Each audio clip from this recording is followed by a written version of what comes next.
Alright, I gotta be honest, I find the captain in this film quite funny. He has no character at all, I just find him funny because he's so stupid. Near the end of the film, I'm not giving, well, there is spoilers, but to be honest with you, if you've seen the film, or even if you haven't, it's spoiled for you now, because the film is naff.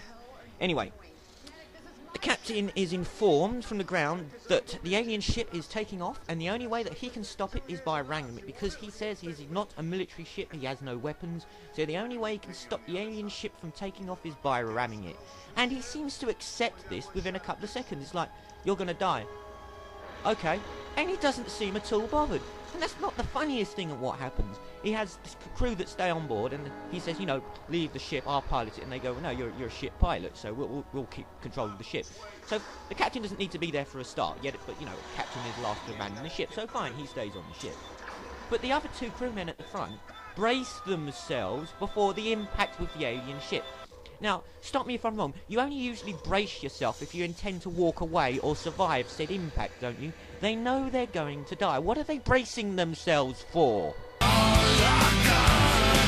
Okay, this bit just isn't even funny. I even can't get my head around it. Running in a straight line. You see the alien donut ship plummeting from out the sky, and the two women run in a parallel course to the way that the donut is falling. They don't run left, they don't run right. They run ahead. I mean, how stupid. This is something out of a Warner Brothers cartoon. This is something that Coyote would do. This isn't something I expect in a huge Hollywood blockbuster film. Running in a straight parallel line. And let's talk about the prequel aspect of this film. Now, there's two elements which they added to this film, but then they took away. One is they changed the location of the planet. So instantly, what happens transpires on two different planets between Prometheus and Alien. So, yeah, it can't be a prequel.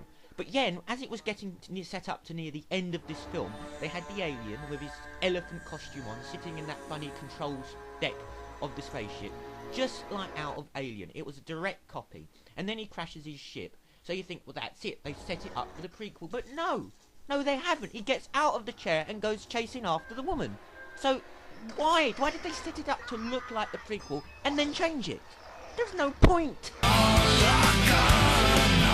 Earlier on, we're going to the quarters of the Snow Queen. I call her the Snow Queen because she just seems like it. And she does nothing in the film, by the way. She just poses, stands around, and for some reason near the end becomes a coward. Anyway, well, that's by the by.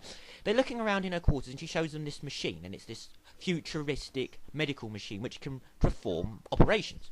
And she tells them that, you know, this what do you got this machine for? Well, it's only set up to be used on men. Okay, so fine. It's a bit odd that she's got it in her room, but hey, you know, we'll have our own quirks and idiosyncrasies. Later on, Elizabeth has to perform a C-section on herself because she's been implanted with this alien. And yet, this machine, which apparently has no idea of female anatomy, can perform the operation no problem at all. It's absolutely amazing.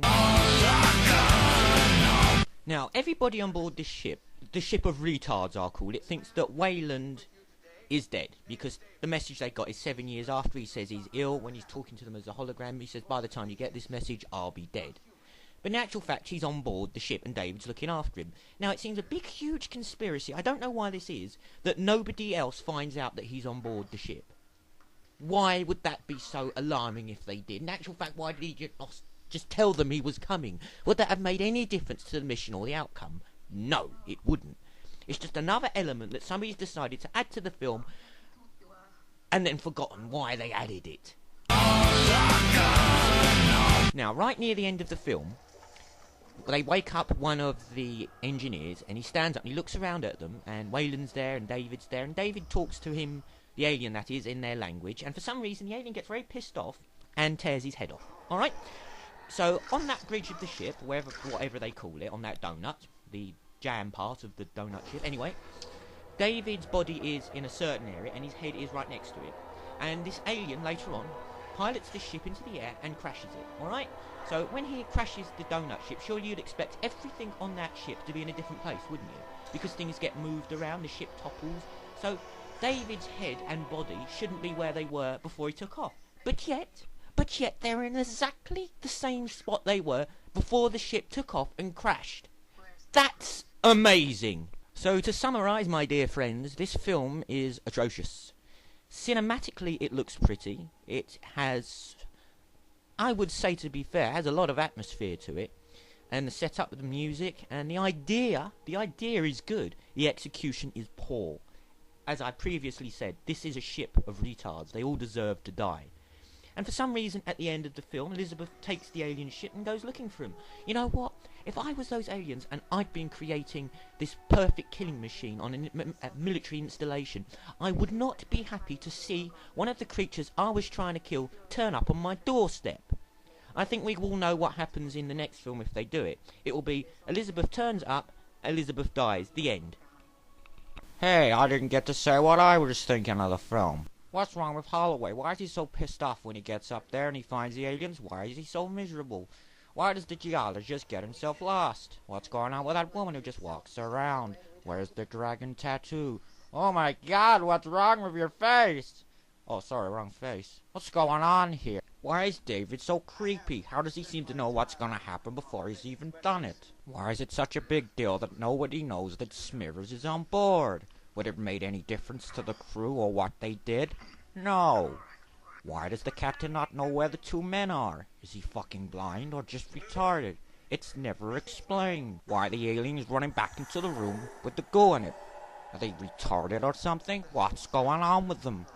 I would be running the other way. How comes out of all the pyramids, they happen to pick the right one? Are they just that lucky or what?